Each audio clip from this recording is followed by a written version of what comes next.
بسم اللہ الرحمن الرحیم نحمدہ و نصلی علی رسولہ الکریم اما بعد۔ ایک بستی کرن ایک بستی کا نام ہے جو کہ یمن کے قریب واقع ہے، اور یہ بستی ایک شخص کرن بن رومان بن نامیہ بن مراد کے نام منسوب تھی، جو حضرت خواجہ اویس قرنی رضی اللہ عنہ کے بزرگوں میں سے تھے۔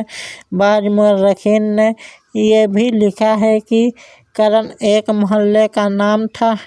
قطب الاقطاب، سلطان العارفین، برہان الواصلین حضرت جلال الدین بن محمود اویسی رضی اللہ عنہ نے اپنے رسالہ بحار الرموز میں یہ لکھا ہے: کرن یمن میں ایک محلہ ہے جہاں پہل ہل چلایا گیا اور زمین اگائی گئی۔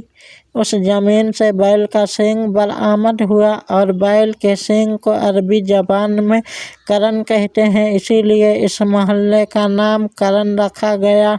اور چونکہ حضرت اویس قرنی رضی اللہ عنہ اسی محلے میں رہا کرتے تھے، اس لیے لوگ آپ رضی اللہ عنہ کو اس سے نسبت دیتے ہوئے قرنی کہتے تھے۔ کرن کے متعلق وضاحت بیان کرتے ہوئے عارف باللہ شیخ محقق حضرت شیخ علامہ مولانا شاہ عبدالحق محدث دہلوی رحمۃ اللہ علیہ نے یوں بیان کیا ہے: کرن کاف اور را کے ساتھ یمن کا ایک شہر ہے، لیکن وہ کرن جو اہل سنجد کا میقات ہے، را ساکن کے ساتھ ہے۔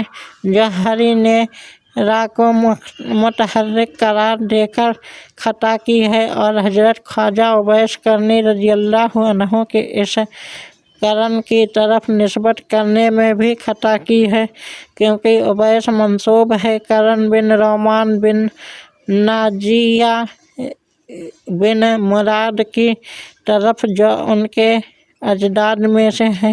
اسی طرح صاحب قاموس نے بھی بیان کیا ہے۔ لطائف نفسیہ میں لکھا ہے: شہر سے باہر بند رفجہ میں بہت ریاضت فرمائی۔ یہ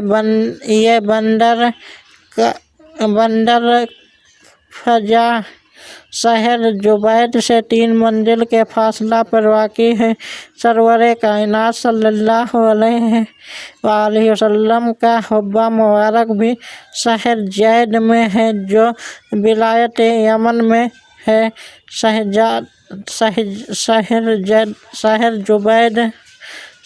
جبید اس زمانہ میں بہت بڑا شہر تھا۔ لکھا ہے کہ اس میں 12,000 مسجدیں قابل تذکرہ و تحریک تھیں۔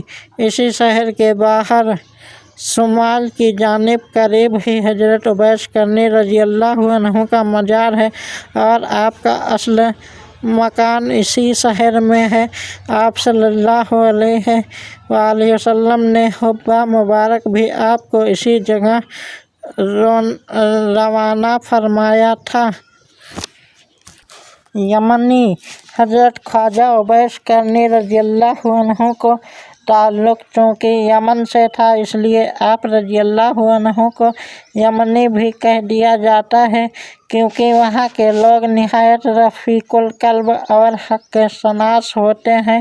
حدیث شریف میں بھی اسی کی تعریف آئی ہے: انی لاجد نفس الرحمن من قبل الیمن، یعنی بے شک یمن سے بوئے رحمت آتی ہے۔